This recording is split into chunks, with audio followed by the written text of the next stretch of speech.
महादेव को गंगा जल का अभिषेक करते हैं और 3 वर्ण वाले बेल पत्र चढ़ाते हैं। इस पवित्र यात्रा को पूर्ण करने वाले को अश्वमेध यज्ञ का पुण्य मिलता है।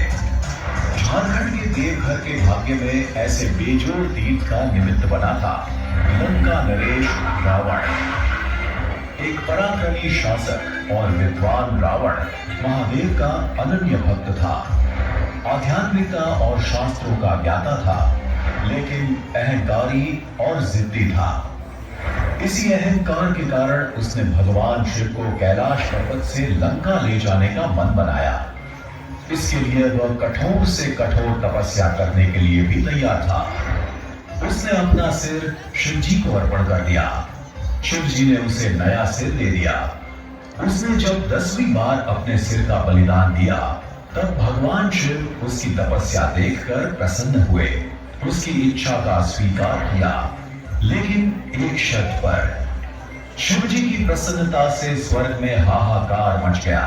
देवताओं ने भगवान विष्णु की मदद मांगी। शिव जी की शर्त यह थी कि अगर शिवलिंग को रास्ते में कहीं जमीन पर रखा गया, तो फिर वो वहां से शिवलिंग को नहीं ले जा सकता।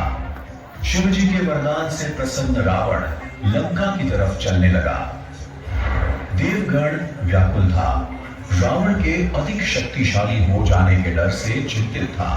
तभी भगवान विष्णु ने देवी गंगा का आह्वान किया और रावण के शरीर में प्रवेश करने को कहा, जिससे रावण को लघु शंका के लिए रुकना पड़े। कुछ समय पश्चात ही देवों की युक्ति सफल होती दिखाई दी, लेकिन रावण शिव जी का अनन्य भक्त था। वह जानता था कि लघु शंका के पश्चात बिना हाथ धोए शिवलिंग को छू नहीं सकता।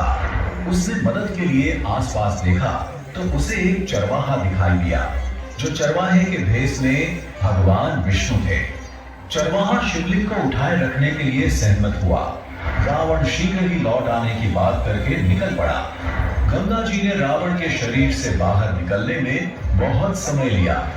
शिवलिंग को अधिक देर तक उठाए रखने में असमर्थ चरवाहे ने शिवलिंग को जमीन पर रख दिया।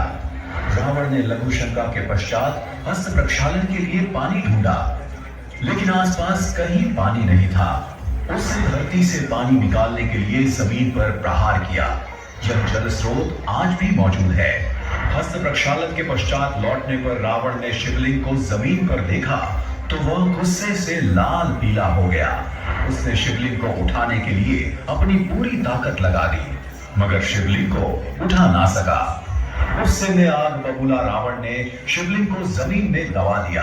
रावण को कहां पता था कि वह जिस भूमि पर खड़ा है वह एक शक्ति पीठ है, और ऐसे रावण एक अद्वितीय तीर्थ का निमित्त बना।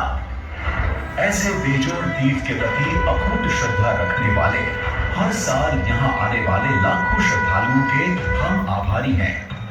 बाबा बैद्यनाथ की कृपा सब पे बनी रहे, ऐसी प्रार्थना के साथ हम अंतःकरण से कहते हैं कि इस पावन भूमि पर आपका सदैव स्वागत है। जय बाबा बैद्यनाथ।